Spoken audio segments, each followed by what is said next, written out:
যে আসিফ মাহমুদের যে যখন উপদেষ্টা ছিল তিনি যে দুর্নীতি করেছেন, বাংলাদেশ রাষ্ট্র জন্মের পর থেকে কম বয়সে এত বড় দুর্নীতিবাজ আসিফ মাহমুদের মতো এত বড় দুর্নীতিবাজ আর কেউ ছিল না। উনি সবসময় চায় যে একটা মিডিয়া হাইপের ভিতরে থাকতে, একটা সমালোচনার ভিতরে থাকতে।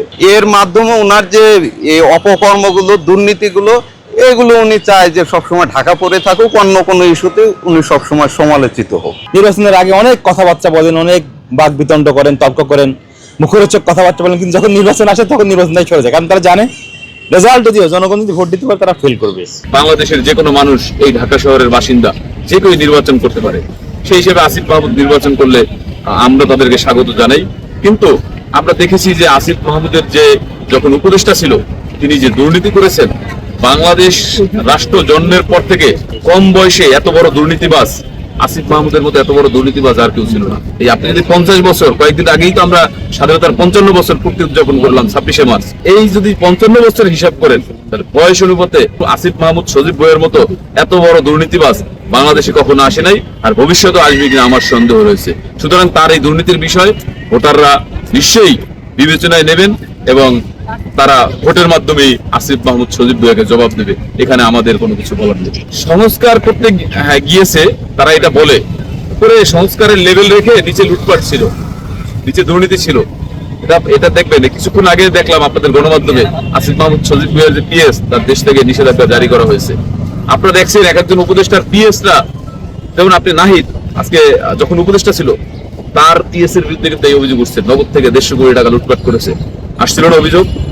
তো এই যে বললাম যে তাদের যে বয়স অনুপাতে তার যে দুর্নীতির চিত্র, এটা 55 বছরে, বাংলাদেশের 55 বছরের ইতিহাসে হয়নি, এত বড় দুর্নীতিবাজ তৈরি হয় নাই। বাংলাদেশ রাষ্ট্র যে এই কয়েকদিনের মধ্যে এমন একজন দুর্নীতিবাজ লোককে পেয়েছে এবং তাকে উপদেষ্টা হিসেবে পেয়েছে। এই মানুষ যদি নির্বাচন করে ঢাকা সিটির মানুষের কি হবে একমতে আল্লাহ ভালো জানে। সুতরাং মানুষ ব্যালটের মাধ্যমে এই সমস্ত দুর্নীতিবাজদেরকে প্রত্যাখ্যান করবে বলে আমরা মনে করি। আপনারা ইতিমধ্যে দেখেছেন যে আসিফ মাহমুদ সজীব ভুঁইয়া উনি অ্যাটেনশন শিকার হয়ে গিয়েছেন, যার কারণে উনি সবসময় মিডিয়া ফোকাস থাকার জন্য চেষ্টা করছেন। উনি একবার জাতীয় ইলেকশনের ঘোষণা দিলেন, যখন দেখলেন যে পরিস্থিতি সুবিধার না, সেখান থেকে আবার উনি ঘোষণা দিলেন যে আমি ইলেকশন করব না।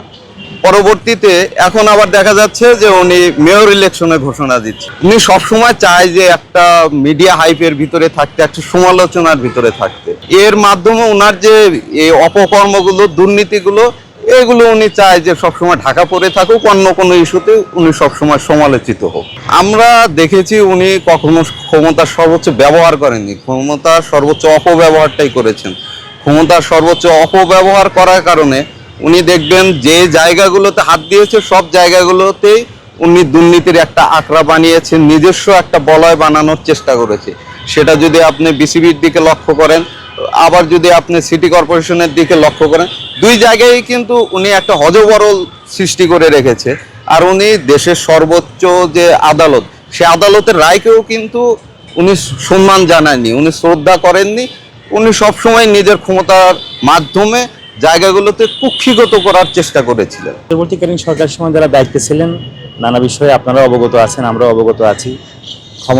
যারা ক্ষমতায় থাকেন তারা তো স্বাভাবিকভাবেই ক্ষমতার ব্যবহার করতে চান। আমরাও দেখেছি অনেক বক্তব্য, অনেক আচার আচরণ বা অনেক প্রশাসনিক বিষয়ে তাদের হস্তক্ষেপ দেখেছি, নগ্ন হস্তক্ষেপ দেখেছি। আমরা এখন একটা পর্যায়ে এসেছি, নির্বাচন হয়েছে, বাংলাদেশে নির্বাচন শেষ হয়েছে। এখন সুষ্ঠু সুন্দরভাবে নগর নির্বাচনগুলো হবে বা এই সিটি কর্পোরেশন নির্বাচনগুলো হবে এবং জনপ্রিয়তায় যারা শীর্ষে থাকবেন তারাই নির্বাচিত হয়ে আসবেন। সকল বিতর্কের অবসান হয় নির্বাচনের মধ্যে দিয়ে, যেমন জাতীয় ইলেকশনের সকল অবসান হয়েছে, এমন অনেক সিটি কর্পোরেশন নির্বাচনের জনগণ যদি সুষ্ঠুভাবে ভোট দিতে পারে তাহলে এই সকল বিতর্কের অবসান হবে, আমরা সেটা প্রত্যাশা করি।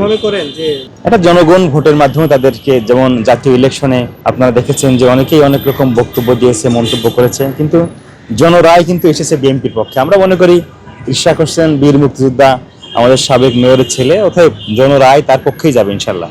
দেখুন, এটা সম্পূর্ণ আমাদের দলীয় স্ট্যান্ডিং কমিটি আছে, দলের চেয়ারম্যান আছে, ওনারা সিদ্ধান্ত নেবেন আসলে কাকে দিয়ে ইলেকশনটা করাবেন। সেই সিদ্ধান্ত আসার পর্যন্ত আমাদেরকে ওয়েট করতে হবে।